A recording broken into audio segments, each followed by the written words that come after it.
nós somos de Cristo. Quando eles disseram, eu sou de Cristo, eles se apartaram de todos os outros e se consideraram os mais espirituais. Então é o carnal lidando com os carnais, uma situação carnal. Não havia nenhum espaço. Se aquele eu fosse trocado pelos nós, então eles teriam tido uma atitude espiritual. Nós somos de Cristo. Acordem, nós somos de Cristo. Ninguém é de Paulo, ninguém é de Apolo, eles são servos. Não é? Então, irmãos, a igreja de Corinto é prova dessa terceira marca de um estado carnal. Grandes dons espirituais, andando lado a lado com vida carnal. E de maneira tão sutil. Ó, irmãos, algumas vezes nós podemos dizer assim, tal irmão ou tal irmão me ajuda tanto nesse assunto. Ouvimos frases assim muitas vezes. Ou aquele irmão nesse assunto é um especialista. Aquele irmão para pregar sobre família não tem ninguém igual. Aquele outro sobre profecias dos últimos dias é não sei o quê. E esse irmão me ajuda tanto nessa área. Mas quando nós vamos conhecer aquela vida que está falando isso, não há sinal de que a palavra tem entrado nas suas entranhas. Porque a vida com a sua esposa não tem mudado, a vida com seus filhos não tem mudado, a sua vida no serviço, no corpo de Cristo não tem mudado. Não é? Isso é sinal de que a palavra não entrou. Que necessidade nós temos, irmãos, de reconhecer nossos caminhos carnais, para poder apresentar diante do Senhor esses caminhos. Senhor, isto é marca carnal, de domínio da carne na minha vida. Me ensina a conhecer o governo do Espírito Santo. Que tua bondosa mão tome comigo cada chave desses compartimentos. E então nos introduza em esferas mais amplas nesse assunto.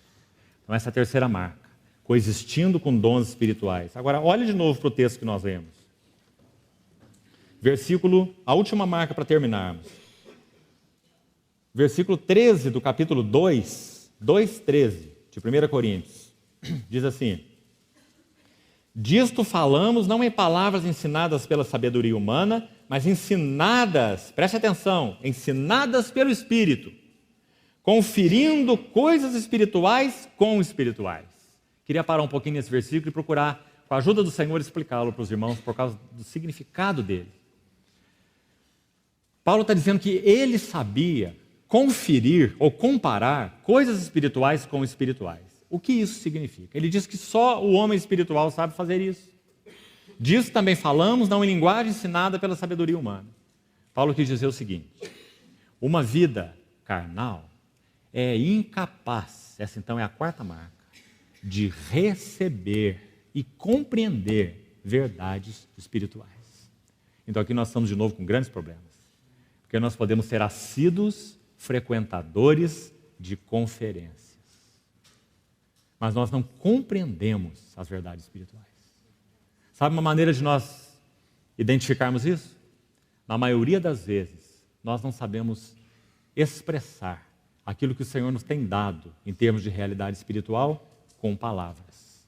E é o termo que Paulo usa aí no verso 14 que nós acabamos de ler. Quando ele usa a expressão conferindo coisas espirituais com espirituais, a ideia é essa aqui. Paulo diz assim, nós sabemos interpretar as verdades espirituais em uma linguagem espiritual. Você já ouviu pessoas dizer assim, eu fui à reunião, o Senhor falou tanto ao meu coração, você pergunta o que ele falou. A pessoa não sabe falar nada. Não é assim? Ele não sabe traduzir em palavras ensinadas pelo Espírito a verdade espiritual. Sim, ele pode ter sido tocado, não é? Mas o Senhor deseja mais do que isso. Ele deseja que aquela verdade que nos é dada seja agarrada, e seja comida, e seja triturada, e seja absorvida aos pés do Senhor no Espírito, Espírito de sabedoria e de revelação, para que então a verdade que é espiritual, ela possa ser vestida com palavras espirituais. É essa expressão que Paulo está usando aqui. Ele está dizendo que essa é uma característica de um homem espiritual. Ele traduz verdades espirituais em palavras ensinadas pelo Espírito. Então, irmãos, que o Senhor possa nos ajudar nessas 4 marcas, a sondarmos a nós mesmos. Nós temos muito que encarar diante do Senhor com relação às nossas próprias vidas. E por último, concluindo, de verdade agora, eu queria dizer o seguinte para os irmãos. O espiritual e o carnal andam muito próximos. Agora, se nós queremos experimentar diante do Senhor uma realidade espiritual maior, tanto como indivíduos, como assembleia, nós precisamos depositar diante do Senhor esses desejos do nosso coração. Se necessário for, nós precisamos até mesmo parar com coisas que temos feito.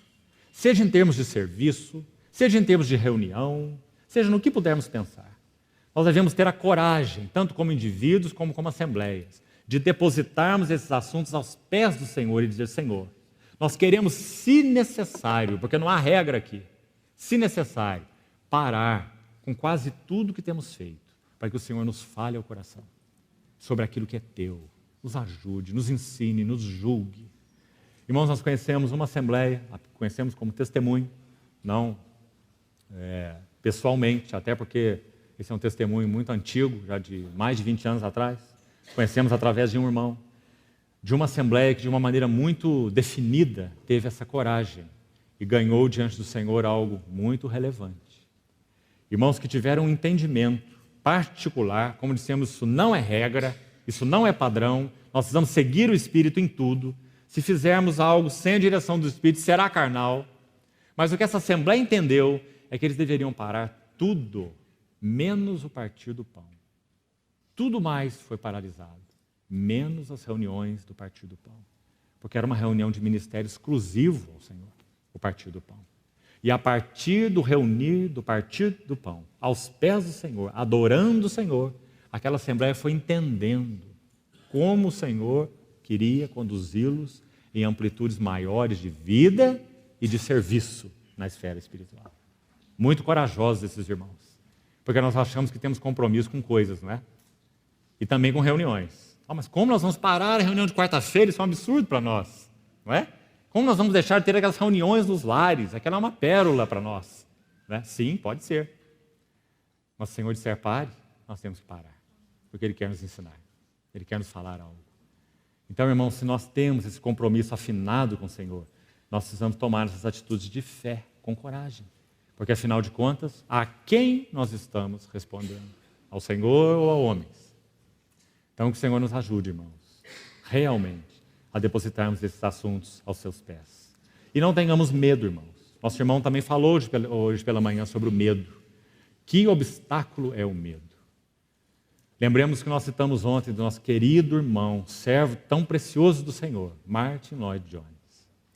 Não tenhamos medo do incomum. Não tenhamos medo do sobrenatural. Alguns, repetindo o que ele disse, citado ontem, por causa desse medo, têm se tornado culpados de um assunto mais grave: apagarem o Espírito Santo. Então, Senhor, nos ajude a reconsiderarmos tudo isso, irmãos. E que Ele nos guarde de caminhos místicos. Irmãos, vamos abrir nossas Bíblias